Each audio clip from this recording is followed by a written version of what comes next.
ඔබත් සමග මම එන්නම් කාකෝ නගරය ගැන ඔහු එතරම් දැන සිටියේ නැත.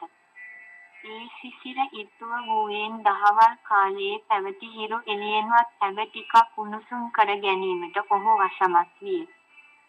සිසිර කාලයට ඔබින වස්ත්‍ර වලින් සැරසුණු හෙතෙම හෙලේනා දුම්රිය ස්ථානයෙන් එළියට බටුවේ. කීව් නගරය කරා දිවෙන මී ළඟ දුම්රිය පිටත්වීම සඳහා තව පැය 5ක පමණ කාලයක් ඇත. කාලය ගෙවීමේ අරමුණෙන් ඔහු නිශ්චිත තීරණයකින් තොරව ඔබ මොබ සැරිසරන්නට වූයේ. වැල් කණ්ඩිය ළඟ නතර වූ හෙතෙම වැවේ එහා ඉවුරේ දර්ශනය දෙස බලා සිටියේ. කඳු වැටියේ භාගයක් පමණ දැඩි මීදුම් පටලයකින් වැසී තිබුණි. වැවේ සිරිය තවත් වැඩි කරවමින් වැව වටේ වැවී ඇති සයිප්‍රස් ගස් සියල්ලම පාහේ දක්ෂ සිත්තරෙකු විසින් සරසන ලද්දාක් මෙන් තැනින් තැන හිම වැටී අලංකාර වී ඇත. වැවට මුහුණලා පිහිටි සෑම ගෙයකම පාහේ වහල හිමෙන් වැසී ඇත්තේ ඇතුළත විදුලි ආලෝකයෙන් ආලෝකවත්ව පෙනෙන්නට විය.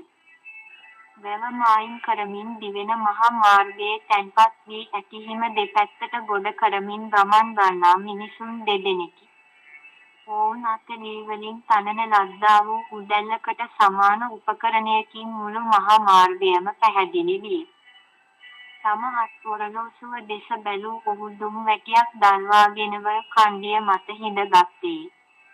තවම වේලාව සවස 4 පසු වී නැත. නමුත් අඳුර පැතිරීමට ඉතා ආසන්නව ඇති බව ඔහුට දැනිනි. ඇගේ උණුසුම ආරක්ෂා කර දීමට තමා සැරසුණු වස්ත්‍ර සියල්ලද අසමත් බව ඔහුට දැනේ. එන්නම සීතල ගතිය දැඩි වන්නට විය. ඔහුගේ නාසය දැවෙන්නට වූයෙන් ලේන්සුව අතට ගත් හෙතෙම නාසය පිස දමා පිරිමදින්නට වූයේ. ඇඟ ටිකක් උණුසුම් කර ගනු වස්සුරා පොදක් බොන්නට ඔහු අවන්හලක් කරා පිය නැගුවේ. අද රාත්‍රියේ කාකෝ නගරයේ ගත කොට හෙට අලුයම කීව් නගරය කරා පිටත්වීම වඩා හොඳයයි සිතා සැලැස්ම වෙනස් කළ හෙතෙම යම් දේ ගැන කල්පනා කරමින් සිගරට් දල්වමින් මත්පැන් පානය කරන්නට වූයේ. ටක් ඔහු මේසයට තට්ටු කළේ. සහෝදරයා මේ හෝටලයේ නවාතැන් ගන්න පුළුවන්ද? තමා අසලට පැමිණි වේටරයාගෙන් ඔහු විමසුවේ. නෑ සහෝදරයා මේ හෝටලයේ නවතින්න කාමර නැහැ. නවතින්න කාමර ඇති තැනක් මේ කිට්ටුව කොහෙද තියෙන්නේ? නවාතැන් ගන්න නම් මේ නගරයේ පහසු වෙන්නේ ඉවනෝවෝ දුම්රිය ස්ථානය ළඟ තියෙන හෝටල්වල පමණයි. මෙහි ඉඳලා මම හිතන්නේ එතැනට 7ක්ම 8ක විතර දුරක් ඇති. අපෝ එච්චර දුරින් නොවේ. මට ඕනේ කරන්නේ මේ හෙලේනා දුම්රිය ස්ථානයට කිට්ටුවේ. මොකද කීවොත් මම හෙට උදේ පාන්දරින්ම කීව් නගරය බලා යන්න ඕනේ. මට ඉවනෝවෝ දුම්රිය ස්ථානයෙන් කීව් නුවර බලා යන දුම්රියකට නගින්න පුළුවන් නම් එහෙ ගියාට කමක් නැහැ. බැහැ සහෝදරයා කීව් නගරයට යන දුම්රිය තියෙන්නේ හෙලේනා දුම්රිය ස්ථානයෙන් විතරයි. එහෙනම් මට කරුණා කරලා කියන්න පුළුවන්ද? මේ කිට්ටුවෙන් නවාතැන් ගන්න පුළුවන් තැනක්. සැප පහසුකම් නැති වුණාට කමක් නැහැ. ඔබ කැමති නම් නවාතැන් ගන්න පුළුවන් තැන් ගොඩක් තියෙනවා මේ වීදියේ දිගටම. ඒවා ඇත්තෙන්ම නවාතැන් නොවේ. රාත්‍රී විනෝදාගාර. සල්ලි බිව්වම ඉතින් නවතින්නත් පුළුවන්. හොඳයි සහෝදරයා ඔබට බොහොම ස්තුතියි. තම දුම් වැටිය දැල්වෙමින් ඉහළ නගින දුම් වැලි දෙස නොකඩවා බලා සිට. රාත්‍රී විනෝදාගාරයක අද රාත්‍රිය ගත කළ යුතුයයි හේ තීරණය කළේ. වේටරයාට මුදල ගෙවා එළියට පැමිණි ඔහු රාත්‍රී විනෝදාගාරයකට ඇතුළු වූයේ.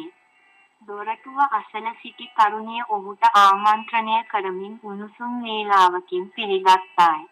අත්වහන් දෙක ගලවා කබායේ සාක්කුවට දමාගත් හෙතෙම ඉදිරි කාමරයෙහි වූ අසුනක අසුන් ගත්තේ. ඔහුගේ ආසනයට ඉදිරියෙන් තිබූ ආසනවලට සැණකින් තරුණියන් කිහිප දෙනෙක් පැමිණ ඉඳගත්හ. රූමත් තරුණියන් 20 දෙනෙකු පමණ ඔහුගේ දෙනෙතට හසු විය. ඔවුන් සියල්ලෝම කිසිදු කතා බහක් නැතිව ඔහු දෙසටම නෙත් යොමාගෙන නිශ්චලව සිටියෝය. හැමගේම මුහුණු දෙස වරින් වර බැලූ ඔහු දුම් වැටියක් දල්වාගෙන හරි බරි ගැසී අසුනේහි සුව පහසුව දිග ඇදුනේය. ඉස්සරහට යන්න. එක් තරුණියකට නියෝග කරමින් පාලක වරිය සැර කළාය. ඔහුගේ දිනෙත පළමුව පාලක වරිය වෙතටද දෙවනුව නියෝගය ලැබූ තරුණිය වෙතටද යොමු විය. කොණ්ඩය දිගට පීරා දුඹරු සහ රතු මිශ්‍රිත වර්ණයකින් සායක්ද ලාරෝස පාටින් යුත් ස්වීටරයක්ද දන හිස තෙක් දිගට මේස් කුට්ටමක්ද ඇද සිටි ඒ තරුණිය මනාව පැහැපත් කරන ලද සපත්තු කුට්ටමක් පැළඳ සිටියාය. ඔහුගේ දැස ඇගේ දැස හා එක්විය. ඇගේ මුහුණෙහි පියකරු බව ආරක්ෂා කර දී ඇත්තේ සොබා දහමින් පමණක් බවත්, එසේ නැතිව වර්ණ තැවරීමෙන් නොවන බවක් ඔහුට පැහැදිලි විය.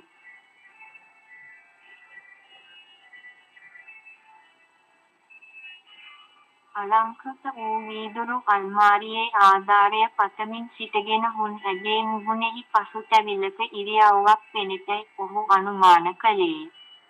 ඔහු තමා අත වූ සිගරට් පැකටුව දිග හැර එක දුම් වැටියක් ඇයට පිළිගැන්වුවේ. සුසි, එය දල්වාගත් ඇය ඔහුගේ ආරාධනය පරිදි ඔහු අසලින් වාඩි වූවාය. බැලෑම මුහුණුවලින් යුක්තව අසුන්ගෙන සිටි අනෙක් තරුණියෝ එක එකා නිශ්ශබ්දවම ඇතුළට ඇදී ගියහ. ඔයාගේ නම මොකක්ද? පැට්‍රිෂියා, ලස්සන නමක්. මද සිනාවක් පා ඇය නැවත බිම බලා ගත්තාය. ඔයාගේ නම? හිස එසවූ ඇය සෙමින් ඇසුවාය. ඇලෙක්සි මකියෙව්කා. ඔහු දකුණත ඇය වෙත දිගු කළේ. ඇයගේ සීතල වූ අත ඔහුගේ දකුණත හා එක්විය. හරි සීතලයි නේද? ඔහු ඇසුවේ. මේ ඉස්සරහා දොර ඇරලා තියෙන නිසා තමයි සීතල. ඇතුල් කාමරයට යමු. උදුන පත්තු කළාම සීතල දැනෙන්නේ නැහැ. ඔහු ඇය සමග ඇතුල් කාමරයට පියමැන්නේ. දැල්වෙන්නට වූ උදුන වෙතට ලං වූ හෙතෙම තම පා වහන්ද කබායද ගලවා ගිනි තපින්නට වූයේ. මොනවා හරි බොන්න කැමතිද? ඇය විමසුවාය. ඇබ තව ටිකක් රත් වෙන්න මොනවා හරි බිව්වොත් හොඳයි.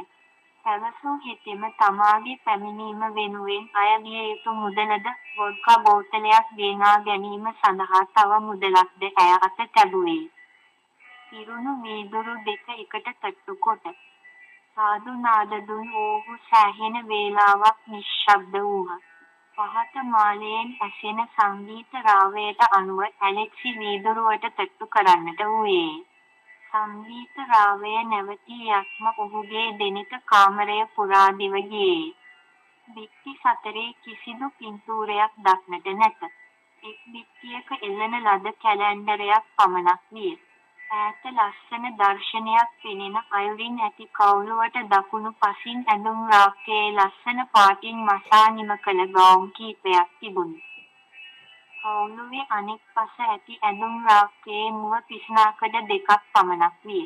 ඔහුගේ දැස ඇය වෙත යොමු විය. ඇය යම් කිසි දෙයක් පිළිබඳව කල්පනා කරමින් සිටිතැයි ඔහු සිටියේ. තම වොඩ්කා වීදුරුව අතට ගත් හෙතෙම ඇයටද පානය කරන්නැයි කියන්නට මෙන් තම වීදුරුවෙන් මේසය මත වූ ඇගේ වීදුරුවට තට්ටු කළේ. මොනවද? කල්පනා කරන්න. මොනවත් නෑ. මද සිනාවක් පා ඇය පැවසුවාය.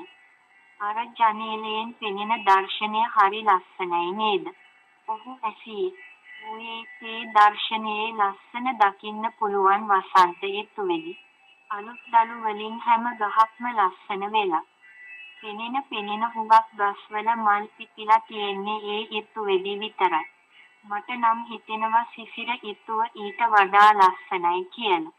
බලන්න එක තැනකවත් හිස් බවක් පෙනෙන්නේ නැහැ. කුණු ගොඩක් ඇහැට දකින්නවත් නැහැ. ඒ ඔක්කොම හිමෙන් වැහිලා ගිහින් සුදුම සුදු පාටි. අර සමහර ගස්වල රැඳිලා තියෙන හිම මෙහෙට පෙනෙන්නේ හරියට පිපිලා තියෙන මල් පොකුරු වගේ කියලා මට හිතෙනවා. ඇය ළඟට වඩා ආසන්න වූ හෙතෙම ඇයව තමා වෙත තුරුළු කර ගනිමින් උණුසුම් හාද්දක් ලබා ගත්තේ. ඇය හිස පහත් කර ඔහුගේ උරහිස මත තබා ගත්ති දැස පියාගත්තායි. ඇලෙක්සි ඇගේ මුහුණ දෙස මොහොතක් බලා සිට ඇගේ නළල මත වැටී තිබූ හිසකෙස් කිහිපයක් ඉහළට කර සකස් කළේ. යම් කිසි කතාවක් ඇය සමග කළ යුතුයයි සිතූ හෙතෙම මඳක් කල්පනා කළේ. ඇය ජීවත්වන පරිසරය කුමක් වුවද ඇගේ විස්තර අසා දැන ගැනීමේ ආසාවක් ඔහු තුළ ඇතිවිය. නැවත ඔහු ඇගේ මුහුණ දෙස බැලුවේ. ඇගේ දැස පියවී ඇත. පැට්‍රීෂියා.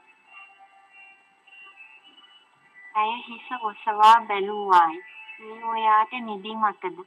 ඇලෙක්සි ඇසුවේ. "නිදිමත නැහැ. හරිම කම්මැලි." "එහෙනම් මොකක් ගැන හරි කතා කරන්නකෝ. මටත් හරි පාළුවයි. තවම වෙලාවත් 6යි. නිදිමත එනකල් අපි මොනවා ගැන හරි කතා කරමු. මට නම් ඉතින් කතා කරන්න කියලා දෙයක් නැහැ. ඔයාම කියන්නකෝ මොනවා ගැන කතා කරමුද කියලා." ඔවුන් දෙදෙන මොහොතකට නිහඬ වූහ. ඇය වොඩ්කා ස්වල්පයක් වීදුරුවට දමාගෙන පානය කළායි. ඇලෙක්සි ඇයට තව දුම් වැටියක් දෙමින් එකක් දල්වා ගත්තේ. "පැට්‍රීෂියා මම ඔයා ගැන විස්තරයක් ඇහුවොත් ඔයා අමනාප වෙනවද?" ඔහුගේ දෙනෙත් දෙස බැලූ ඇය මඳ සිනාවක් පෑවායි.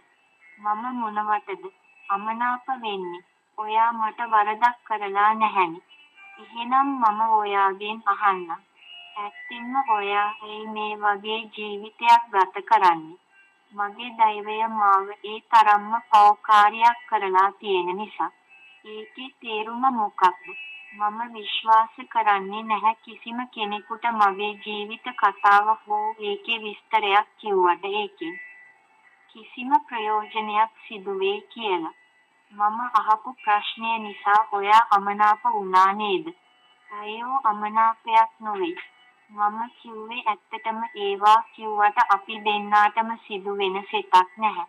ඔයා කොහොමද ඒ වගේ දෙයක් කියන්නේ? සමහර විට ඔයා මට කිව්වොත් පලක් තියන්නත් ඉඩ තියෙනවා. ඔයා හිතනවාද මම වගේ පෞකාර ගැහැණියකට උදව් කරන්න තරම් ආත්ම ශක්තියක් ඔයාට තියෙනවා කියලා?" ඔහුගේ බැල්ම අතිශයින් බියකරු විය. අලු බඳුනට තම දුම් වැටියෙන් තට්ටු කරමින් ඔහු කල්පනා කරන්නට වූයේ. "මම අහපු ප්‍රශ්නයට ඔයා බය වුණා නේද?" ඇය විමසත්ම පරාජිත සිනාවක් පෑ ඇලෙක්සි තම වොඩ්කා වීදුරුව එක හුස්මට පානය කළේ. "සමහර විට මට පුළුවන් වෙයි ඔයාට උදව් කරන්න. ඒ වගේම සමහර විට බැරි වෙන්නත් පුළුවන්. නමුත් මට ඒක කරන්න පුළුවන් දෙයක් නම් සහතික වශයෙන්ම කරන්න. ඔයා ඒ කියපු කතාවට බොහොම ස්තුතියි. මම මීට ඉස්සෙල්ලා දෙවතාවක් මේ ජීවිතයෙන් ඉවත් වෙලා යන්න උදව් ඉල්ලලා තියෙනවා. ඒ දෙවතාවෙම මම ලබපු පරාජයෙන් මම හිතාගත්තා මගේ කාලය ගෙවලා ඉවර වෙලා නිදහස් වෙනවා මිසක් වෙන කාගෙවත් පිළිසරණක් ඉල්ලන්නේ නැහැයි කියලා. ඒක අද මේ ප්‍රශ්නයට මුල පිරුවේ ඔයා. ඒ නිසා මේ ගැන ඔයාට කියන්න ඕනේ කියලා මට හිතෙනවා. කොහොම වෙතත් මම ඔයාට ඔක්කොම කියන්නම්. හැබැයි මම ඔයාගෙන් උදව් ඉල්ලන්නේ නැහැ. ඔයාගේ කැමැත්තෙන් උදව් කරනවා නම් බාර ගන්න මම කැමතියි. මගේ පෞකාරකම නිසා වෙන කාටවත් කරදරයක් පීඩාවක් දෙන්න මම කොහෙත්ම කැමති නැහැ." ඇලෙක්සි නිශ්ශබ්ද වූයේ. ඇය යළිත් කතාව ආරම්භ කළාය. "මම දැන් මේ ස්ථානයට ඇවිල්ලා මාසයක් විතර ඇති. ඒ කියන්නේ හරියටම දවස් 33යි. මගේ උපන් ගම හුඟක් දුර. මොස්කව් නුවරටත් එහා වොලොග්ඩා නගරයේ තමයි මම ඉපදුනේ. මගේ තාත්තා වොලොග්ඩාවේ වෙලෙන්දේ. අනේ මගේ අම්මා තවමත් මා ගැන හිත කනගාටු වෙනවා ඇති." ඇය සුසුමක් හෙළුවායි. "අම්මා දන්නවාද ඔයා මෙහෙ ඉන්න බව?" "අයියෝ නැහැ. මම මේ වගේ ඉන්නවා කියලා දන්නවා නම් පපුව පැලිලා මැරිලා යයි. අම්මා දුක් වෙවි ඇති තවම මගෙන් ලියුමක් නැතුව. ඒ කියන්නේ ඔයාට ලියුමක් ලියන්නවත් නිදහසක් නැද්ද?" "අනේ මට ලිපියක් ලියන්න තියා ඔය ඉස්සරහ දොරෙන් එළියට බහින්නවත් ඉඩ දෙන්නේ නැහැ." නමුත් මම පහුගිය කාලේ මාත් එක්ක රෑ ගත කරපු විශ්වාසයක් තබන්න පුළුවන් කියලා හිතුණු දෙන්නෙකුට ලිපි දෙකක් ලියලා දුන්නා සැපැල් කරන්න කියලා. නමුත් මගේ පියාට ඒ එක ලිපියක්වත් ලැබිලා නැහැ වගේ. ඇත්තෙන්ම මම ඉස්කෝලේ අතින් බලද්දි හුඟක් දුරට ඉගෙන ගත්තා. ඒත් මේ තරම් දරුණු දේවල් මේ මිහිපිට සිද්ධ වෙනවා කියලා නම් හීනෙකින්වත් හිතුවේ නැහැ. ඉස්කෝලේ යන කාලේ ඉඳලම වගේ මගේ හිතේ ලොකු ආසාවක් තිබුණා කවදා හරි සිනමා නිළියක් වෙන්නම ඕනේ කියලා. තවමත් හොඳට මතක් කරන්න පුළුවන් මට තේරෙන කාලේ ඉඳලම වගේ මල්ලිලා 3 දෙනයි මමයි එකතු වෙලා ගෙදර පුංචි වේදිකාවක් හදලා අම්මටයි තාත්තාටයි එක නාට්‍ය රඟ දක්වපු හැටි. මේ අවුරුද්දේ පහුගිය ජූනි මාසෙදි විතර වෙළඳාම් වැඩවලදී මගේ තාත්තා එක්ක යාළු වුණු අමුත්තෙක් අපේ ගෙදරට ආවා.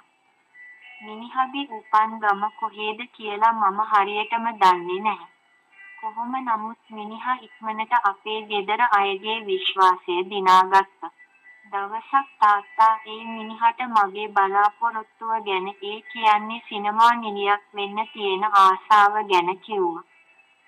එකකොට මිනිහා මගේ තාත්තාට කිව්වා එයා හොඳින් දන්න හඳුනන මහත්මයෙක් ඉන්නවයි කියලා සිනමා අධ්‍යක්ෂකවරයෙක්.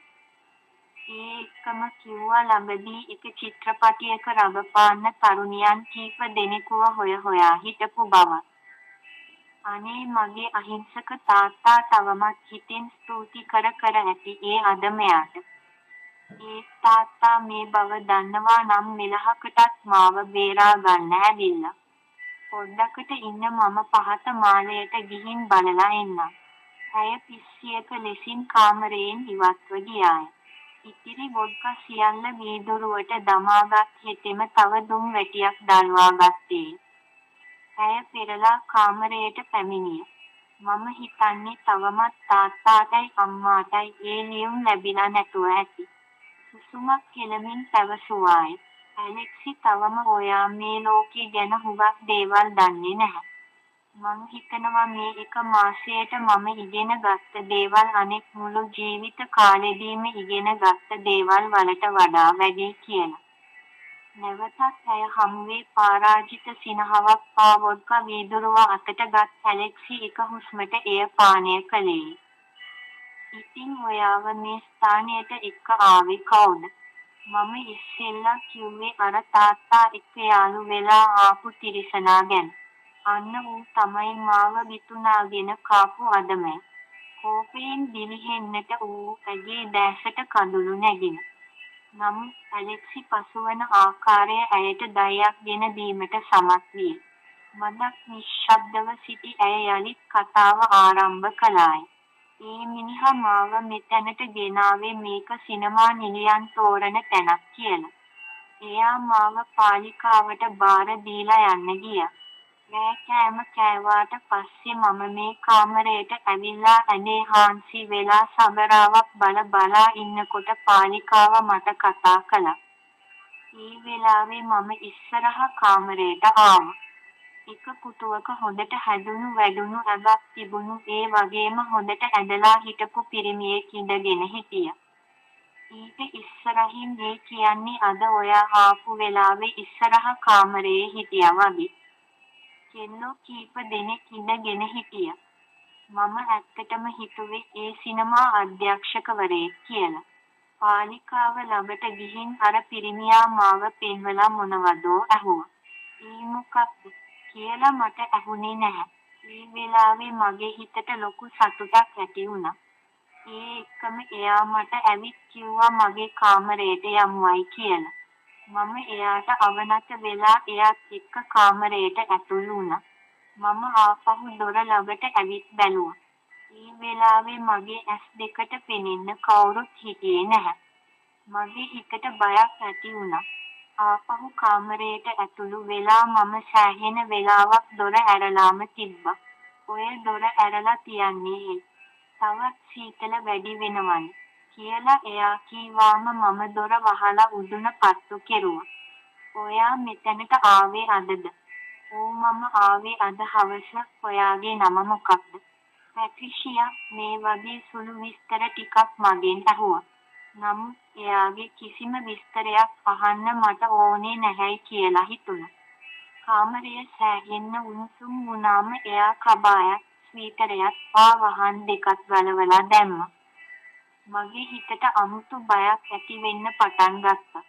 ඒ නිසාම මම ආපහු දොර ඇරලා ඉස්තෝප්පුව දිහා බැලුවා. ඒ හරියේ කවුරුත් නැති බව දැක්කාම තවත් බය වැඩි වුණා. මම ආපහු කාමරේට ඇතුල් වෙනකොට ඒ මිනිහා මගේ ඇඳේ හාන්සි වෙලා හිටියා. පැට්‍රිෂියා, ඇවිත් මෙතනින් ඉඳගන්න. එයා ඇඳ පෙන්වලා කිව්වා. නෑ මම මෙතන ඉන්නම්. ඔයාට මොනවද ඕනේ? මම පුටුවේ වාඩි වෙන ගමන් ඇහුවා. ඒ වෙලාවේ මිනිහා මා ළඟට ඇවිත් මාව බදාගෙන ඉමින්න හැදුවා. මිනිහා හිටියේ හුඟක් බීමත් කමින්. ඒ නිසාම වෙන්න ඕනේ මිනිහාගෙන් බේරිලා පැන ගන්න මට හයක් තිබුණේ. මම පහත මාලයට ඇවිත් මේ ගැන පාලිකාවට කිව්වා. ඔයා හිතන්නේ මොනවා කරන්න මෙහෙ ආවා කියලාද? මම ඒ ජාතියේ ගෑණියක් නොවේ. මම ආවේ සිනමා අධ්‍යක්ෂකවරයෙක් හමු වෙන්න මිසක් වෙන මොනවටවත් නොවේ. නිකන් පිස්සියක් වගේ කතා නොකර කාමරයට යන්න. පාලිකාව සැරවැර දාලා මට කිව්වා. ඒ එක්කම සද්දේ ඇහිලා තව කෙල්ලෝ 3 දෙනෙක් විතර මගේ ළඟට ආවා. උඹ කාමරයට යනවද? නැද්ද? පාලිකාව ඇහුවා. මම කාමරයට යන්න. උඹ මං ගැන ඒ විදියට හිතනවා නම් වැරදි. උඹට ඕනේ නම් ඵලයන්. මම යන්නේ නෑ. ඒ වෙලාවේ මගේ කාමරේ හිටපු පිරිමියා ඇඳ පැළඳගෙන පාලිකාව ළඟට ආවා. මම උඹලට ගෙවපු සල්ලි දීපන්. මම යන්න ඕනේ. අනේ නැහැ මහත්තයෝ කරුණා කරලා ඉඳගන්න. පාලිකාව ඔහුගෙන් බැගෑපත්ව අයදින්නට වුණා. මේ නරකාදියේ ඉඳගන්න. උඹලා හිතුවද මම හිඟන්නේ කියලා? දීපන් කිව්වේ මම ගෙවපු සල්ලි. මහත්තයෝ කරුණා කරලා ඉවසලා මේ ඉන්න ඕනෙම කෙනෙකුව තෝරා ගන්න. තරුණියන් හැම දෙනාවම පෙන්වලා පාලිකාව කිව්වා. නෑ මට වෙන කාවවත් ඕනේ නැහැ. මට ඕනේ කරන්නේ මෙයාවමයි. මිනිහා මාව පෙන්වලා කිව්වම මගේ තරහව ඉවසා ගන්නම බැරි වුණා. මොකද උඹ මාව කසාද බඳින්න යනවද? උඹ වගේ යක්ෂණියකව කසාද බඳින්න මම මෝඩයෙක් නොවේ. මම දකුණු අත දිග හැරලා මිනිහට හයෙන් කම්මුල් පහරක් ගැහුවා. ඒ වෙලාවේ කෙල්ලෝ 3 දෙනෙක් මාව ඇදගෙන ගිහින් මාව ඇඳේ තියලා බැන්දා. අර මිනිහට මොනවා වුණාද කියලා මම ඊට පස්සේ දන්නේ නැහැ. ටික වෙලාවකට පස්සේ පාලිකාව කඩදාසි දෙකක් අරගෙන මගේ කාමරයට ආවා. උඹ මෙහි ආවේ කා එක්කද? මගේ මාමා එක්ක. ඉතින් උඹේ මාමා උඹට මේ ගැන කිව්වේ නැද්ද? මගෙන් කැත කතා අහන්නේ නැතුව ඵලයන් යන්න. ඌ මගේ මාමා නොවේ. මං දන්නේ නෑ ඌ කවුද කියලා. ඒ ඉතින් මට ඒ වෙලාවේ ඒ ගැන කිව්වේ නැත්තේ. මෙතනට ආපු හැටියේ මම ඒ ගැන අහුවා නේද? පාලිකාව මගෙන් එහෙම අහනකොටම මගේ හිතේ තිබුණු තරහව වේදනාවකට හැරිලා මම අඟන්න පටන් ගත්තා. දැන් අඟලා වැඩක් නැහැ. උඹ මේ කොළ දෙකට අත්සන් කෙරුවෙත් කියවලා බලන්නේ නැතුවද? මම ඒ වෙලාවේ අත්සන් කෙරුවේ මොනවාටද කියලා මම දන්නේ නැහැ. ඒ මොකක්ද කියලා දැනගන්න කුතුහලයක් මගේ හිතේ ඇති වුණා.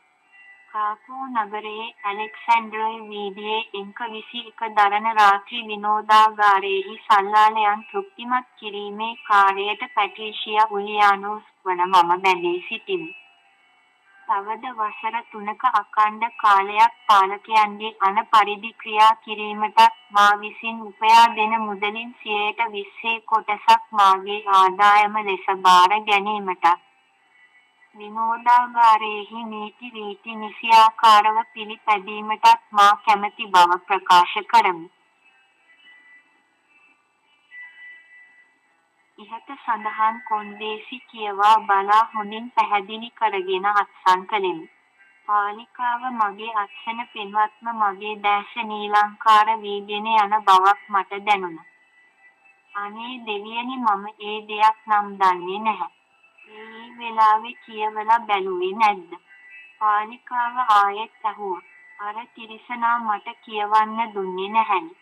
දැන් ඉතින් වෙන කාටවත් බැනලා වැඩක් නැහැ. ඔන්න අහගන්න දෙවෙනි පොරොන්දු පත්‍රය කාකෝ නගරයේ ඇලෙක්සැන්ඩරේ වීදියේ අංක 21 දරණ රාත්‍රී විනෝදාගාරයෙන් මා ලබන මාගේ ආදායම සම්බන්ධවයි. වොලොග්දාවේ පදිංචි මැක්සිම් වුලියානෝස් නමැති මගේ මාමාට රූබල් 7,000ක මුදලක් මම මෙහි පාලකයන්ගෙන් ලබා දුන්නෙමි. ඊට පොලී වශයෙන් රූබල් 3,000ක් එකතුව සම්පූර්ණ වූ රූබල් 10,000ක මුදලක් මා සේවය කිරීමට බැඳී සිටින වසර 3ක කාලය ඇතුළත මා ලබන 20% ආදායමෙන් ගෙවා නිම කිරීමට බැඳී සිටිමි. ඒ වෙලාවේ මගේ මුළු ඇඟම සීතල වෙලා යනවා වගේ මට දැනුණා. ටික වෙලාවකින් කෙල්ලෝ දෙන්නෙක් ඇවිත් ඇඳට කරලා බැඳ තිබුණු මාව ලිහා දැමුවා. මම ඇඳ උඩ වාඩි වෙලා මේ ජනේලයෙන් එහා පැත්ත බලාගෙන හුඟක් වෙලා කල්පනා කෙරුවා. මගේ ජීවිතෙන් කිසිම පළක් නැහැයි කියලා මට හිතුණා. මගේ ආදරණීය අම්මාව, තාත්තාව, මල්ලිලව මට මතක් වුණා. මගේ මුළු ඇස් දෙකම කඳුලින් පිරීලා ගියා. මම ඇඳෙන් නැගිටලා ගිහින් ජනේලය ළඟ හිටගත්තා. ඒ රාත්‍රියත් හරියට එළියේ දකින්න තිබුණේ මේ වගේමයි. දැන් ඔය පත්තු වෙලා තියෙන ලයිට් ඔක්කොම වගේ එදත් පත්තු වෙලා තිබුණා. නැහැ. අරලා නිල් පාටින් එළිය වැටිලා තියෙන ගෙදර මෙච්චර කාලයක් කිසිම දවසක මම දැක්කේ නැහැ. අද විතරයි මම ඒ එළිය දැක්කේ. මම මේ ජනේලයෙන් සෑහෙන වෙලාවක් බලාගෙන ඉඳලා පිටිපස්සට හැරිලා බැලුවා. එතකොට මම දැක්ක උඩුරයල වවලා හරි බියකරු මුහුණක් ඇති මිනිහෙක් මා දිහා බලාගෙන ඉන්නවා. ඒ මිනිහා අමුතුම තාලයකට hina වුණා. මගේ මුළු ඇඟම වෙලනවා වගේ මට දැනුණා. ඒ මිනිහා කාමරයට ඇතුල් වෙලා දොර වහන ගමන් මම ජනේලයේ අගුල අරින්න උත්සාහ කෙරුවා. ජනේලය ඇරෙනකොට මිනිහා මා ළඟට ඇවිත් මාව අල්ලාගෙනත් ඉවරයි. මම තව ටිකක් ඉක්මන් වුණා නම් වාසනාවන්ත කෙල්ලක් වන්න ඉඩ තිබුණා. ඊළඟට මිනිහා මාව ඇඳට ඇදලා අරගෙන ලයිට් ඔක්කොම නිවලා දැම්මා. උදේ ග්‍රහණයට අහු වෙනවත් එක්කම මට සිහිය නැතිව ගියා කියලයි මම හිතන්නේ. මට ආපහු සිහිය එනකොට කාමරේ ලයිට් දාලා දොරත් බාගෙට ඇරලයි තිබුණේ. මම මගේ කොට්ටේ බදාගෙන හුඟක් ඇඬුවා. ආපහු මම ජනේලේ ළඟට ඇවිත් ඒක ඇරගත්තා. මම පනින්න හිතාගෙන එතැනට ආවත් මට හිතුණා දැන් පැනලා ඇති වැඩක් නැහැයි කියලා. මම මගේ දුක දෙවියන් වහන්සේට කිව්වා. මගේ නිර්දෝෂභාවය උන්වහන්සේ පිළිගන්න බව මට හිතුණා. මේ හැම දෙයක්ම සිද්ධ වුණේ මගේ කැමැත්තකින් නොවන බව සහතිකවම මට තේරුණා. නමුත් මම දිවි නහගත්තොත් ඒ දේ කරගන්නේ මගේම කැමැත්තෙන් බව මට කල්පනා වුණු නිසා පමණයි අදත් මම මේ ජීවතුන් අතරේ ඉන්නේ. පැට්‍රීෂියා අවසර රැගෙන මඳකට කාමරයෙන් ඉවත්ව ගියාය. ඇලෙක්සිගේ දැස නැවත වරක් කාමරය පුරාම දිව ගියේ. තම අසුනෙන් නැගී සිටි හෙතෙම බිත්තියේ එල්ලා තිබූ දින දර්ශනය පෙරලා බැලුවේ. කතිර ගසා තිබූ දින කීපය ඔහු ගණන් කරන්නට වූයේ. එදිනට නියමිත ඉලක්කම මත කතිරයෙන් පාද 3ක් පමණක් සම්පූර්ණව එක පාදයක් අඩුව පැවති අතර පළමු දිනය සම්පූර්ණයෙන්ම කාල වර්ණයෙන් වසා තිබිණි. කුඩා මේසය මත සබරාවක් විය. එය අතට ගත් ඇලෙක්සි එහා මෙහා පෙරලා බලා ඒ ඉංග්‍රීසි බසින් ලියනු එකක් බවද එහි සඳහන්ව ඇත්තේ මොස්කව් නගරයේ ඉපැරණි ඉතිහාසය ගැන බවද තේරුම්ගෙන නැවතත් එතැන තැබුවේ. යළිත් සබරාව අතට ගත් හෙතෙම පැට්‍රීෂියා පැමිණෙන බව දුටුවේ. ඇගේ බැල්මෙහි බලාපොරොත්තු සහගත සේයාවක් ඇතැයි ඇලෙක්සි සිතුවේ. ඔහු ඇගේ ඇඳ මත අසුන් ගත්තේ. ඇයද ඔහු අසලට විත් ඉඳ ගත්තාය. පැට්‍රීෂියා මෘදු හඬකින් ඇය අමතත්ම ඇගේ ආයාචනාත්මක බැල්ම ඔහු වෙතට යොමු විය. ඇය ඔහුගේ උකුල මත ඇගේ හිස තබා ගත්තාය. ඔයා හිතනවාද මම ඔයාට උදව්වක් කරයි කියලා? ඌ මට එහෙම හිතෙනවා. තවම වෙලාව අතයි. රෑ චිත්‍රපටිය පටන් ගන්න තව පැය එකහමාරක් තියෙනවා. ඔයා ගිහිල්ලා පාලිකාවගෙන් අවසර ගන්නවාද? මා එක්ක චිත්‍රපටිය බලන්න යන්න. ඔහු ඇගෙන් ඇසුවේ. මම ඒ ගැන අහුවොත් නම් සමහර විට උන් අවිශ්වාස කරන්න පුළුවන්. ඔයා අහුවොත් නම් කොහොම හරි යන්න පුළුවන් වෙයි. මම ගිහින් අවසර අරන් එන්නම්. ඔහු පැට්‍රීෂියා සමග චිත්‍රපටිය නරඹන්නට යෑම සඳහා අවසර ගත්තේ. නමුත් ඔවුන් කොහේ ගියත් රියදුරා සමග යා යුතුයයි කොන්දේසියක් සහිතව කුලී රථයක් සපයන ලද්දේ පාලිකාව විසිනි. එම රථයෙන් ඔවුහු සැතපුම් 5ක් පමණ දුරින් වූ ලියෝ සිනමා ශාලාව වෙත ගොස් ප්‍රවේශ පත්‍ර මිලදී ගත්තා. චිත්‍රපටිය ආරම්භ වීමට සෑහෙන වේලාවක් තිබුණෙන් සුරාහලක් වෙත යමුවයි ඇලෙක්සි යෝජනා කළේය. සිනමාව ආරම්භ වීමට කාලය ආසන්නවත්ම සුරාහලින් පිටත් වූ ඔහු ශාලාවට ඇතුළු වූහ. චිත්‍රපටිය ආරම්භ විය. තව ටික වෙලාවකින් මම ආපහු සුරාහලට ගිහින් සුරා ටිකක් අරන් එමු කියලා යෝජනා කරන්නම්. ඒ වෙලාවට ඔයා චිත්‍රපටිය බලන්නම ඕනේ කියලා මගේ යෝජනාවට විරුද්ධ වෙන්න. මම කොහොම හරි රියදුරාව නම්මාගෙන යන්නම් අපි ඉස්සෙල්ලා ගිය සුරාහලට. හරියට අපි පිටත් වෙලා ගිහින් විනාඩි 5කින් ඔයා පිට වෙලා යන්න ඕනේ. ඇලෙක්සි රියදුරාට නැසෙන පරිදි රහසින් පැට්‍රීෂියාට කොඳුරන්නට වූයේ. මට ඒක කරන්න පුළුවන්. ඒත් මම යන්නේ කොහෙටද? ඇලෙක්සි ප්‍රශ්නයට මැදි වූයේ. පොඩ්ඩක් ඉන්න. මම එළියට ගිහින් එන්නම්. කියමින් පැට්‍රීෂියා සහ රියදුරාගෙන් වෙන් වූ ඇලෙක්සි දුරකථනයක් ළඟට පිවිසියේ. පළමුව හෙතෙම ඉවනෝවෝ දුම්රිය ස්ථානයට කතා කළේ. වොලොග්ඩා නගරයට මීළඟ දුම්රිය තියෙන්නේ කීයටද කියලා කරුණා කරලා මට දැනගන්න පුළුවන්ද? වොලොග්ඩාවට මීළඟ දුම්රිය තියෙන්නේ රෑ 11:00ට. මොස්කව් නුවරට නම් රෑ 10ට දුම්රියක් තියෙනවා. බොහොම ස්තුතියි. එතකොට පෙන්සා නුවරට දුම්රියක් තියෙන්නේ කීයටද? පෙන්සා නගරයට නම් ඉවනෝවෝ දුම්රිය ස්ථානයේ. ඒ කියන්නේ බටහිර දුම්රිය සේවයෙන් කිසිම දුම්රියක් ධාවනය වෙන්නේ නැහැ. නමුත් ඔබට පුළුවන් මොස්කව් නුවරට ගිහින් එතැනින් වොලොග්ඩා දුම්රියට නගින්න. එහෙම නැතිනම් මධ්‍යම දුම්රිය සේවයේ හෙලේනා දුම්රිය ස්ථානයෙන් තමයි දැනගන්න පුළුවන්. බොහොම ස්තුතියි. රිසීවරය තැබූ හේ විමසිල්ලෙන් පිටුපස හැරී බැලුවේ රියදුරු පැමිණෙත්දැයි සැකයෙන් මෙනි. නමුත් පැට්‍රීෂියා තනිකර ඔහු නොවන බව දත් හේ සැනසිල්ලෙන් හෙලේනා දුම්රිය ස්ථානයට කතා කළේය. කරුණා කරලා මට කියන්න පුළුවන්ද? පෙන්සා නගරයට මීළඟ දුම්රිය තියෙන්නේ කීයටද? කියලා. අද රෑ 10:30ට. බොහොම ස්තුතියි. ඇලෙක්සි පෙරලා පැමිණ පැට්‍රීෂියා රියදුරාත් අතර අසුන් ගත්තේ. මම ඉස්සෙල්ලා කියපු විදියට අපි දෙන්නා පිටවෙලා හරියට විනාඩි 5කින් ඔයා මෙතැනින් පිටවෙලා කෙලින්ම යන්න හෙලේනා දුම්රිය ස්ථානයට. ඔහු කොඳුරන්නට වූයේ හෙලේනා දුම්රිය ස්ථානයට. ඇය තැති ගැන්මකින් විමසුවාය. හෙලේනා දුම්රිය ස්ථානය විනෝදාගාරයට ළඟ වුණාට ඔයා බය වෙන්න එපා. දැන් ඔයාව කවුරුත් අවිශ්වාස කරන්නේ නැහැනේ. ඔයාව හොයන්න පටන් ගන්නේ රියදුරාගේ ආරංචිය ලැබුණට පස්සෙනි. ඔයා කිසි දෙයකට බය වෙන්න එපා. හරියට 10:00ට හෙලේනා දුම්රිය ස්ථානයෙන් පෙන්සා නුවරට දුම්රියක් තියෙනවා. ඔයා ඒ දුම්රියේ පෙන්සා නගරයට ගිහින් දුම්රිය ස්ථානයේ විවේකාගාරයේ ඉන්න. මම පුළුවන් තරම් උත්සාහ කරන්නම් හෙලේනා දුම්රිය ස්ථානයට 10:00ට ඉස්සෙල්ලා එන්න. එන්න බැරි වුණොත් අපි ආපහු පෙන්සා නුවරදී හමු වෙමු. කොහොම වුණත් ඔයා ඒ දුම්රියේ පස්වන මැදිරියේ නගින්න. ඇය හිස වැනුවාය. ඇගේ මුහුණට අමුතුම ආලෝකයක් වැටින.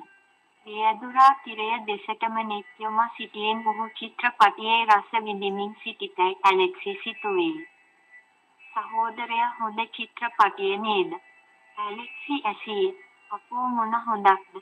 මගේ නම් කිසිම ආශාවක් නැහැ. අර ඔය ගොල්ලෝ නිසා තමයි මමත් මේ ඉන්නේ. මමත් එහෙමම තමයි.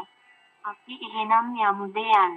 ඇලෙක්සිගේ යෝජනාවට රියදුරු කැමැත්ත පළ කළද පැට්‍රීෂියා චිත්‍රපටිය බැලිය යුතුමයයි කියා සිටියාය.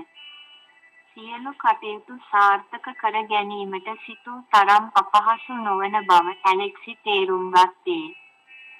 සහෝදරයා අපි දෙන්නා ගිහින් සුරා ටිකක් බීලා එමුද? මම නම් කැමති. ඒත් මේ කෙල්ලව තනියෙන් තියලා යන්නේ කොහොමද? එයාගෙන් අපිට කරදරයක් නැහැනේ. අපි එනකල් එයා චිත්‍රපටිය බලයි. එහෙම නොවේ සහෝදරයා නෝනා මට හුඟක් අවවාද කරලා එව්වේ. වෙන කවුරු ගැනවත් මීට ඉස්සසර මේ විදියට කියලා නැහැ. එයා කොහේවත් යන්නේ නැති වෙයි. අපි ගිහිල්ලා ඉක්මනට එමු. මෙතන ඉන්න එක හරිම කම්මැලිනේ. රියදුරා මඳක් කල්පනා කළේ. එහෙනම් සහෝදරයා මම දැන්මම එළියට යන්නම්. මා එක්ක යන බව ඔයා කියන්න එපා. මම පිටත් වෙලා ටික වෙලාවක් ගියාට පස්සේ ඔබ එන්න. මම කොහෙද ගියේ කියලා අහුවොත් පැට්‍රීෂියාට ඔබත් කියන්න මම වැසිකිළියට ගියයි කියලා. එතකොට අපි කෙච්චර පමා වුණත් එයා කොහෙවත් යන්න උත්සාහ කරන එකක් නැහැ. ඇලෙක්සිගේ කනට කොදුරා පැවසූ රියදුරා මම වැසිකිළියට ගිහින් එන්නම්. පැට්‍රීෂියාටද ඇසෙන පරිදි පවසා ශාලාවෙන් පිටත් වූයේය. බය වෙන්න එපා. අපි දෙන්නාම යනවා සුරාහලට. මම ඉස්සෙල්ලා කියපු විදියට කරන්න. ඉසිනාසී පැවසූ ඇලෙක්සි ඇගේ දකුණත මිරිකා ශාලාවෙන් එළියට පිවිසියේ. පෙරලා ඔහු ශාලාවට පැමිණෙන විට පැය භාගයක් පමණ ගෙවී ගොසිනි. කෝ පැට්‍රීෂියා කිසිවක් නොදත්තෙකු ලෙස. ඇලෙක්සි රියදුරුගෙන් විමසුවේ. රියදුරාගේ මුහුණ රත් පැහැගැන්විණ. සමහර විට ඇතුළට ගියාද දන්නේ නැහැ. ඇලෙක්සි පැවසී. අපෝ නැහැ සහෝදරයා. මම යනකොටත් හිතා තමයි ගියේ. අනුමානයක් නැහැ. මේකි පැනලා යන්න ඇති. ඉතින් කොහොමද? දැන් අපි එයාව හොයන්නේ. අපි ඉස්සෙල්ලාම යමු විනෝදාගාරයට. එතකොට අපිට පුළුවන් තව කට්ටියකුත් ලෑස්ති කරගෙන හෙලේනා දුම්රිය ස්ථානයටයි ඉවනෝවෝ දුම්රිය ස්ථානයටයි යවන්න. මේ වෙලාවට මේ නගරයෙන් පිටත් වෙන්න පුළුවන් වෙන විදියක් නැහැ. රෑ බස් ගන්නෙත් නැහැනේ. මම හිතනවා අපි විනෝදාගාරයට යනවට වැඩිය හොඳයි ඉවනෝවෝ දුම්රිය ස්ථානයට ගියොත්.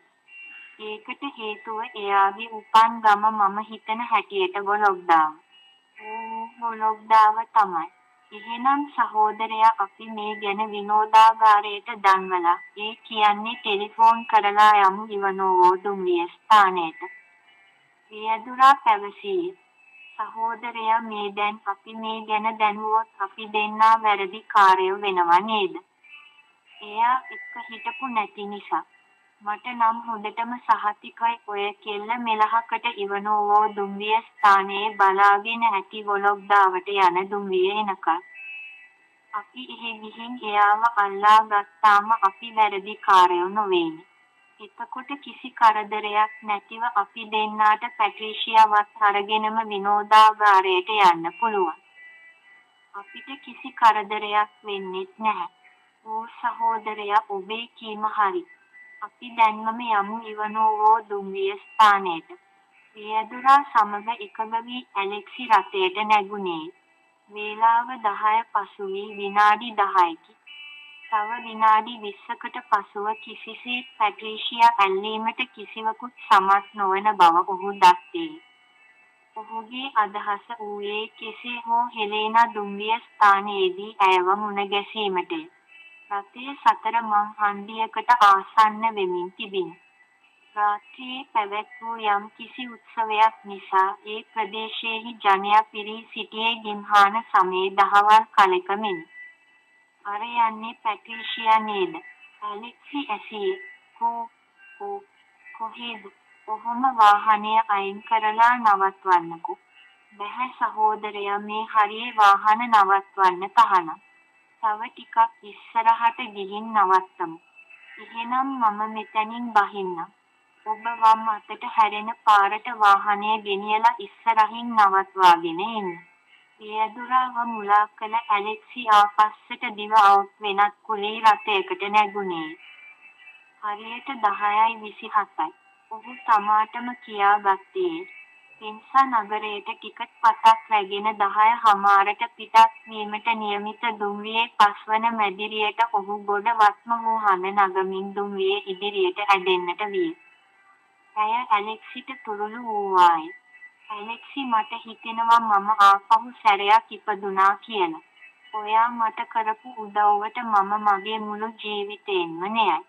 ඔයාගේ උදව්වට තුති පුදන්න මම ඉගෙන ගත්ත භාෂාවේ වචන නැහැ ඇලෙක්සි. ඇගේ දැසට කඳුළු නැගින. ඔයා දැනුත් අගන්නේ. හිනා වෙන්නකෝ. දැන් ඉතින් ඔයාට කරදරයක් වෙන්න ඉඩක් නැහැ. ඔහු ලේන්සුව ගෙන ඇගේ දැස පිස දැමුවේ. ඔයා දැන් කොහෙද යන්නේ? පෙන්සාවට ගිහින් ඔයාව බොගලාබ්දා දුම්රියට නමන්න. මම යන්නම් නෝවෝසිබර්ස් මගේ උපන් ගමට. ඇගේ හදවතට ඉවසාගත නොහැකි වේදනාවක් ඇතිවිය. ඇය කිසිවක් කර කියා ගන්නට අපොහොසත් වූවා. ඇගේ හිස ඔහුගේ උකුල මත තබා ගත්තාය. මද වේලාවකින් ඔවුන් දෙදෙන දැඩි නින්දට වැටුණා. නිස්කි දුම්රිය ස්ථානයේ දුම්රිය නැවැත් විට ඇලෙක්සි අවදි වූයේ. පැට්‍රිෂියා දෑතින් දැස පොඩි කරමින් ඇයද අවදි වූවාය. බඩගිනි නැද්ද? ඇලෙක්සි ඇගෙන් විමසුවේ. දැන් නම් හොඳටම බඩගිනි. මොනවද ඔයා කන්න කැමති? මොනවා වුණත් කමක් නැහැ. අර අතන තියෙන සැන්ඩ්විච් ටිකක් හොඳයි නේද? අනුභවයෙන් පසු දුම්වැටි දෙකක් දල්වාගත් ඔහු නැවත කතා කරන්නට පටන් ගත්තා. ඇලෙක්සි ඔයා රස්සාව කරන්නේ කොහෙද? සෙවස්තොපෝල් වරායි. සෙවස්තොපෝල් හරි දුරයිනේ. ඉතින් ඔයා කාකෝ නගරයට ආවේ. මම නත්තල් නිවාඩුව අරගෙන සෙවස්තොපෝල් ඉඳලා නෝවෝසිබර්ස්ක් යන අතරමඟදී මට හිතුණා කීව් නගරයට ගිහින් යන්න ඕනේ කියලා. මගේ නැන්දා ඉන්නේ කීව් නුවර. මම කාකෝ නගරයේදී බැහැපු වෙලාවේ කීව් නුවරට ඊළඟට තියෙන දුම්රිය පිටත් වෙන්න හරියට පැය 5ක් විතර තිබුණා. ඉතින් මම ටිකක් වෙලාව ගත කරන්න කියලා හිතාගෙන එහෙ මෙහෙ ඇවිද්දා. පස්සේ හිතුණා අද රෑ නැවතිලා උදෙන්ම නැන්දාව බලන්න යන්න ඕනේ කියලා. අනේ එහෙනම් මම හින්දා ඔයාට එහෙ යන්නත් බැරි වුණා නේද? අපෝ ඒකට කමක් නැහැ. ආපහු මම යනකොට එහෙ ගිහිල්ලා යන්න පුළුවන්. ඒ වුණාට ඇලෙක්සි ඔයා හුඟක් ප්‍රවේශම් වෙන්න ඕනේ ආපහු ඔයා කාකෝ නගරයට එහෙම ආවොත්. අර රියදුරා හැම වෙලේම වගේ ඉන්නේ හෙලේනා දුම්රිය ස්ථානයේ. අනේ ඇත්තට ඒ රියදුරාට මොනවා වුණාද? දන්නේ නැහැ. ඔයා පැනලා ආපු හින්දා මිනිහා ලොකු අමාරුවක වැටෙන්න ඇති. අනුමානයක් නැහැ. ඒ රියදුරාද? ඔයා දන්නවාද? ඒ කවුද? කියලා. ඒ මම හිටපු විනෝදාගාරය පවත්වාගෙන යන අයිතිකාරයාගේ ළඟම නෑදෑ කෙනෙක්. නෑදෑ කෙනෙක් වුණාට අර මිනිහා අරගෙන ගිය රූබල් 7000ට වන්දි ගෙවන්න වෙන්නේ මිනිහා නේද? ඒකට ඇත්තටම අපි මොනවා කරන්නද? ඔය වාහනේ රියදුරාට අරගෙන දීලා තියෙන්නේ විනෝදාගාරය අයිතිකාරයාම. කොහොම වුණත් මේ වගේ අසාධාරණයෙන් මඩි ගහගත්ත දේවල් නේද? ඔවුන් අතර නැවතත් නිශ්ශබ්දතාවයක් ඇතිවිය. ඔවුන් එකිනෙකාගෙන් වෙන් වී යා යුතු නගරයට සේන්දු වීමට තව ඇත්තේ හෝරා කිහිපයක් බව ඇය දැන සිටියාය. ඇලෙක්සි ඔහු හිස හරවා ඇය දෙස බැලුවේ. මම ඔයාගෙන් ප්‍රශ්නයක් අහන්නම්. තරහ වෙන්නේ නැහැයි කියන්න. මම තරහ වෙන්නේ නෑ. ඔයා කැමති දෙයක් අහන්න. හැබැයි උත්තර දෙන්න පුළුවන් ප්‍රශ්නයක් නම් මම උත්තර දෙන්නම්. බැරි දෙයක් නම් මා එක්ක තරහ වෙන්නත් එපා හොඳද? ඇත්තෙන්ම ඇයි ඔයාට හිතුනේ මාව එතැනින් බේරන්න? ඔයා එතැනට වෙලා දුක් විඳින බව තවත් දුරට බලා ඉන්න බැරි බවක් මට දැනුණා. ඔයාට උදව් නොකර මම කොහේ ගියත් ඒ සිද්ධිය අමතක කරන්න පුළුවන් හිතක් මට නැහැ. අනිත් දේ ඔයාගේ ඇස් දෙකට කඳුළු පිරීලා තිබුණු වෙලාවක මට ඉබේම වගේ මගේ සහෝදරිය මතක් වුණා. එයා දැන් ජීවතුන් අතර නැහැ. දැනට අවුරුදු 2කට විතර ඉස්සර අපෙන් වෙන් වෙලා ගියා. එයා වෙනුවෙන් මේ දේ කොහොම හරි කරන්නම ඕනේ කියලා මට හිතුණා. ඔයා දීපු උත්තරේට බොහොම ස්තුතියි ඇලෙක්සි. අපි දෙන්නා වෙන් වෙලා යන්න තව වැඩි වෙලාවක් නැහැ. ඉතින් මම අවසාන වරට ඔයාගෙන් එක ඉල්ලීමක් ඉල්ලන්නම්. ඔයාගේ ආදරවන්න සහෝදරියගේ නාමයෙන් ඒක ඉෂ්ට කරන්න ඔයාට පුළුවන්ද? ඔහු විමතියකින් මෙන් ඇය දෙස බැලුවේ. කිසිවක් කීමට ඔහු අපොහොසත් වූයේ.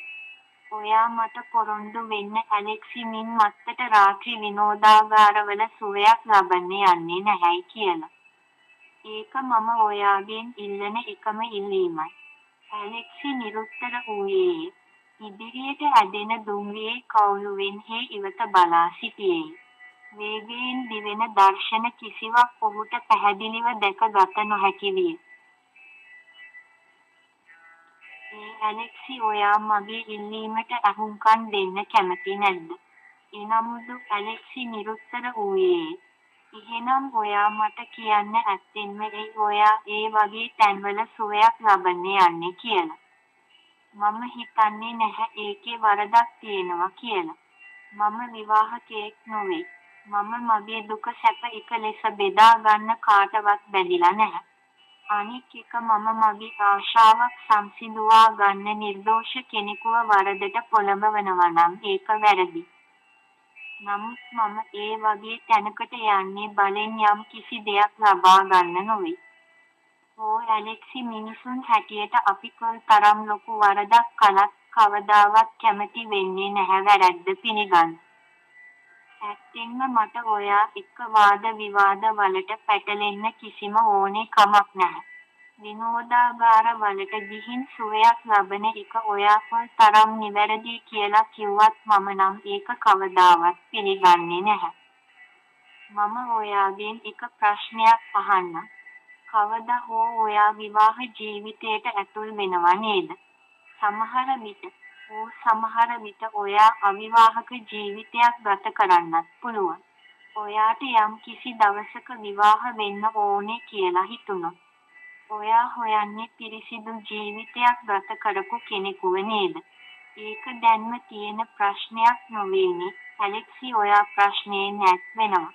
නමුත් මගේ දැනීමේ හැටියට නම් ඒ වගේ දේවල් කරන්නේ. කිසිම ආත්ම ශක්තියක් ගෑවිලාවත් නැති මිනිස්සු. පැට්‍රිෂියා ඔයා එහෙම කියන එක වැරදි. ඔයාගේ කතාවේ තේරුම මට කිසි ආත්ම ශක්තියක් නැහැයි කියන එකයි. හොඳයි ඔයා කියන්න ඔයාට බඩගින්නක් ඇති වුණොත් ඔයා මොනවද කරන්නේ? බඩගින්න නිවා ගන්න මොනවා හරි කනවා. අන්න ඒ වගේ තමයි අපිට මොනවා හරි ඕනේ කියලා හිතුනාම ඒ දේ ලබා ගන්න එක ආත්ම ශක්තියක් නැති කමක්ද? ඇලෙක්සි මම කියපු දෙයකින් ඔයාගේ හිත රිදුනා නම් මට සම වෙන්න. ඔයා මට දීපු උදව්ව තරම් උසස් දෙයක් මම මගේ මුළු ජීවිත කාලෙදිම කාගෙන්වත් ලබලා නැහැයි කියලා මට සහතික කරලා කියන්න පුළුවන්. ඒ නිසා තමයි මම මේ ඉල්ලීම ඔයාගෙන් ඉල්ලන්නේ. ඔයාට තුති පුදන්න මේ ලෝකේ තියෙන මල් ඔක්කොම කඩලා ගෙනල්ලා ඔයාගේ දෙපා ළඟ තිබ්බත් මම හිතන්නේ නැහැ මගේ හිතේ තියෙන ස්තුතිය ඔයාට සම්පූර්ණ වෙලා ලැබෙයි කියලා. මම මේ පෞකාර ජීවිතයෙන් ගැලවුණා වගේ. ඔයත් ගැලවුණොත් මට මගේ මුළු ජීවිත කාලෙදීම hina වෙන්න පුළුවන් වෙයි. ඒ නිසා මට පොරොන්දු වෙන්න ඇලෙක්සි. ඇගේ දෙනෙතින් කඳුළු සැලෙන්නට විය. ඇලෙක්සි එනමුදු නිරුත්තර වූයේ. දුම්රිය පෙන්සා නගරයට සේන්දු විය. ගොලොක්දා බලා යන දුම්රිය සඳහා තව ඇත්තේ පැයක පමණ කාලයක් වන අතර නෝවොසිබර්ස්ක් බලා යන දුම්රිය සඳහා පැය 5කටත් වඩා වැඩි කාලයක් ඇත. ඇය සඳහා වොලොග්ඩාවට ප්‍රවේශ පතක්ද ඔහුට වේදිකා ටිකට් පතක්ද මිලදීගත් ඇලෙක්සි පැට්‍රීෂියා සමග වොලොග්ඩාවට යන දුම්රිය නවතා ඇති තුන්වන වේදිකාව දිගේ ගමන් කරන්නට විය. අටවන මැදිරිය අසල නැවතුණු ඇලෙක්සි ඇයට ඊට නගින්නේ කීවේ. ඔය මැදිරියේ යන්න මට බැහැ. ගැහැණුන්ට විතරක් වෙන් කරලා තියෙන මැදිරියේ මම යන්න. ඉතින් ඔයා මා වෙනුවෙන් කරපු උදව්වට බොහොම ස්තුතියි. ඇලෙක්සි, ඔයාගේ මියගිය සහෝදරිය වගේම ඔයාට ආදරය කරන. ඔයා වැරදි පාරක යන්නේ නැතිව වාසනාවන්තව ඉන්නවා දකින්න ආශා කරන කෙල්ලක් මේ මිහිපිට ඉන්න බව අමතක කරන්න එපා. ඉතින් ඔයාට ආයුබෝවන්. ඇය ඇලෙක්සිගේ අවසාන පිළිතුර අපේක්ෂාවෙන් උන්නාය. ඔයා වෙන මැදිරියකට යන්න ඕනේ නැහැ. මේ මැදිරියේ ඉන්න. මම ගිහින් වොලොග්ඩාවට තවත් ටිකට් එකක් අරගෙන එන්නම්. දුම්රියක් පැමිණෙන තුරු මව්පිය යුවලක් තම සිඟිති දියණියගේ සුරතල් බලා ප්‍රීති වෙමින් අසල වූ බංකුවක් මත අසුන්ගෙන සිටියහ. ඈත සිට කඩිසර ගමනින් පැමිණෙන ඇලෙක්සි දෙස බලා සිටි ඇයගේ දෙනෙතින් රූරා ගිය කඳුළු දෙකොපුළ දිගේ ගලා ගියේ මීට වසරකට පමණ පෙර තමා මව පියා සහ සොහොයුරන් සමග මෙම දුම්රිය ස්ථානයෙන් ගමන්ගත් ගමන මෙය වූවානම් කොපමණ හොඳදැයි වේදනාත්මක සිතිවිල්ලකින් හදවත පුරවා ළමිනි.